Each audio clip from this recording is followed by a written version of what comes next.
शनिवार को भाजपा प्रदेश अध्यक्ष व सांसद नायब सिंह सैनी भाजपा प्रदेश अध्यक्ष बनने के बाद पहली बार सांसद नायब सिंह सैनी शाहबाद में कार्यकर्ताओं के बीच पहुंचे। उन्होंने सर्वप्रथम सभी कार्यकर्ताओं को लोहड़ी और मकर संक्रांति की बधाई दी और उसके बाद कार्यकर्ताओं को संबोधित करते हुए प्रधानमंत्री नरेंद्र मोदी के आह्वान 14 से 22 जनवरी तक मंदिरों में स्वच्छता अभियान चलाने को कहा। इस मौके पर पूर्व मंत्री कृष्ण बेदी ने कहा कि पूरे शहर में 22 जनवरी को वह अपने कार्यकर्ताओं के साथ हर घर में लड्डू बांटेंगे। उन्होंने कहा कि भगवान श्री राम के भव्य मंदिर की प्राण प्रतिष्ठा ऐतिहासिक होगी और पूरे देश में उस दिन दिवाली सा माहौल होगा। दिन है, लोहड़ी का महापर्व है और कल मकर संक्रांति है। मैं अपने शाहबाद निवासियों को, कुरुक्षेत्र लोकसभा निवासियों को, हरियाणा प्रदेश वासियों को, देशवासियों को ये महापर्व की बहुत बहुत बधाई और शुभकामनाएं देता हूं। ये हमारी संस्कृति है, ये हमारे पर्व हैं जो भाईचारे का संदेश लेकर के आते हैं और हम आपस में मिल बैठ करके इन महापर्वों को प्यार से हम मनाते हैं। और हमारे लिए और भी बड़ा 140 करोड़ देशवासियों के लिए गर्व का दिन है कि हमारे दुनिया के सबसे लोकप्रिय नेता भारत के प्रधानमंत्री आदरणीय नरेंद्र मोदी जी ने एक आह्वान किया कि 14 तारीख को मकर संक्रांति के दिन से लेकर के 22 जनवरी भगवान श्री राम की प्राण प्रतिष्ठा के दिन तक हम सब हर रोज स्वच्छता को लेकर के, स्वच्छता पखवाड़ा के रूप में जो हमारे मोहल्ले में, हमारे वार्ड में, हमारे गांव में जो भी पवित्र हमारे मंदिर हैं, लोगों की बड़ी आस्था है, आस्था के केंद्र हैं, उन सब में हम मिलकर के स्वच्छता अभियान चलाएं। हर रोज एक एक मंदिर के अंदर ये स्वच्छता अभियान चलना चाहिए और उसको लेकर के सारा का सारा चार्ट आउट आदरणीय प्रधानमंत्री जी ने आह्वान किया है।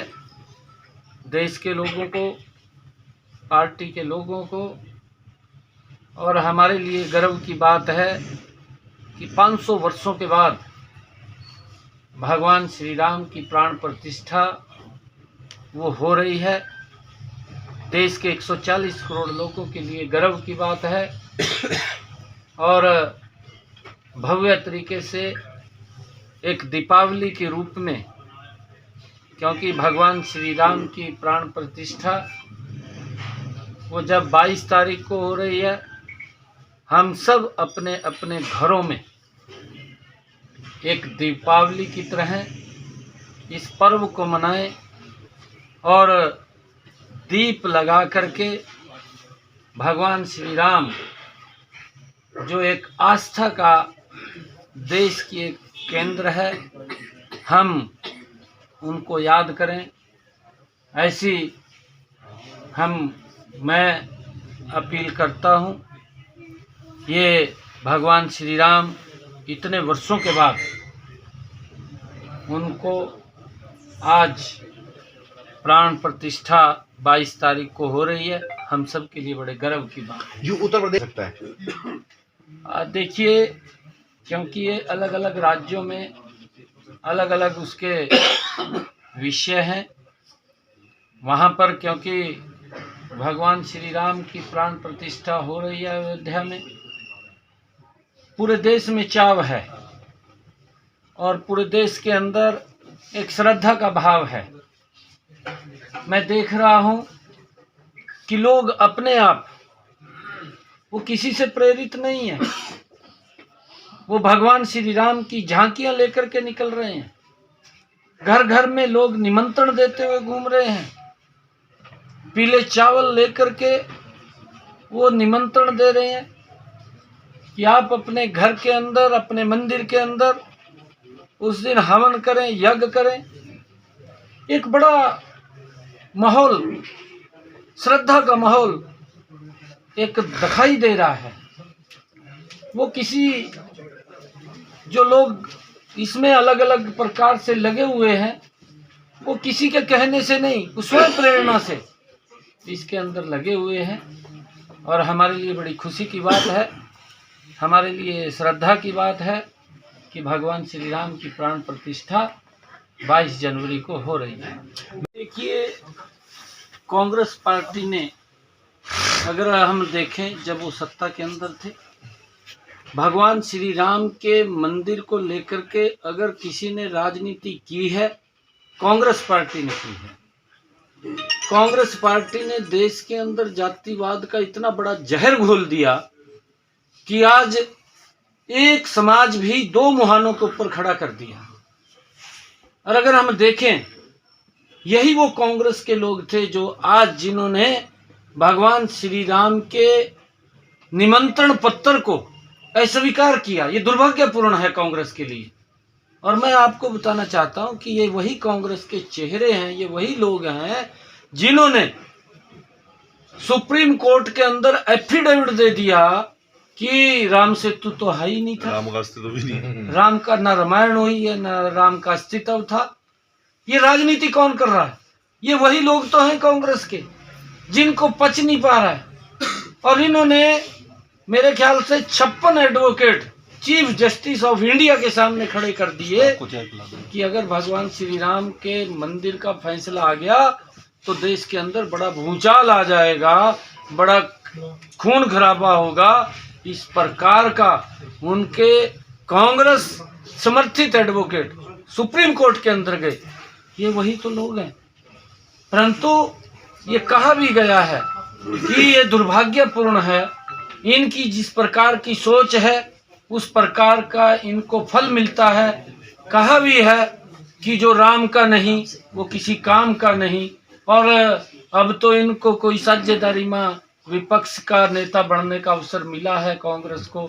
शायद जब इस प्रकार की अगर इनकी सोच है, इस प्रकार की, जब 140 करोड़ देश का व्यक्ति भगवान श्री राम के इस भव्य प्राण प्रतिष्ठा कार्यक्रम को लेकर के हतोत्साहित है, उल्लासित है, जिसकी मैंने चर्चा की है कि वे स्वयं प्रेरणा से, वो किसी के कहने से नहीं, अपनी प्रेरणा से लोग, हमारी माताएं बहनें कलश यात्रा निकाल रही हैं, मंदिरों के अंदर जा रहे हैं, या भंडारों की व्यवस्था लोग कर रहे हैं। ये कितनी श्रद्धा की बात है। परंतु ये राजनीति अगर कोई कर रहा है तो राजनीति स्पष्ट रूप से दिखाई दे रही है, ये कांग्रेस के लोग ही राजनीति कर रहे हैं। और आने वाले समय के अंदर इनको पता चल जाएगा कि किस प्रकार का इनका व्यवहार। सवेरे बात हुई थी और आज सभी कार्यकर्ता, माननीय अध्यक्ष जी आज पहली बार निवास स्थान पर पहली बार आए हैं। और हमारे लिए ये बड़े फख्र की बात है कि माननीय प्रदेश अध्यक्ष का गृह क्षेत्र, गृह जिला हमारा कुरुक्षेत्र जिला है। और अपने ही परिवार में आज मकर संक्रांति और लोहड़ी की शुभकामनाएं अपने सभी कार्यकर्ताओं को देने के लिए उपस्थित हुए हैं। सभी कार्यकर्ताओं की ओर से मैं माननीय प्रदेश अध्यक्ष जी का जहां हार्दिक अभिनंदन और स्वागत करता हूं, वहां इनका स्वास्थ्य उत्तम हो, दीर्घायु हो और इनके नेतृत्व में केंद्र और प्रदेश में मोदी सरकार तीसरी बार, मनोहर सरकार तीसरी बार बने, ऐसी कामना के साथ आज लोहड़ी पर्व की मैं देश प्रदेशवासियों को बहुत बहुत ढेर शुभकामनाएं देता हूँ। सभी पत्रकार और छायाकार साथियों को भी। और मैं सभी से निवेदन करूंगा कि जलपान की व्यवस्था और सभी जलपान लेके जाए। 22 जनवरी शाहबाद की सुबह बैठ के हमने मीटिंग की है बैकुंठपुरी हनुमान मंदिर के अंदर। 14 तारीख से लगातार कार्यक्रम चलेंगे और 20 तारीख को एक भव्य शोभा यात्रा शाहबाद के प्रत्येक गली मोहल्ले तक वो जाएगी। और सारी योजना आज हमने बैठ के बनाई है और तय किया है कि नगर के अंदर जितने भी परिवार हैं उनके घरों तक हम लड्डू उस दिन 22 तारीख को पहुंचाने का हमारी टीम की योजना बन चुकी है और भंडारा भी हम लगा रहे हैं। प्रदेश अध्यक्ष जी ने विस्तारपूर्वक सारी बातें कर ली हैं। देश के माननीय प्रधानमंत्री जी और हमारे सभी लोग, सभी संत महात्मा, सभी वर्ग के लोग इसमें जुटे हुए हैं। ये सभी के लिए एक दीपावली का अवसर है और हम सब के लिए भी है। और मैं तो सभी नगरवासियों से भी और इलाकावासियों से निवेदन करता हूं कि ज़्यादा से ज़्यादा इस भव्य कार्यक्रम को और भव्य बनाने में अपना योगदान दें।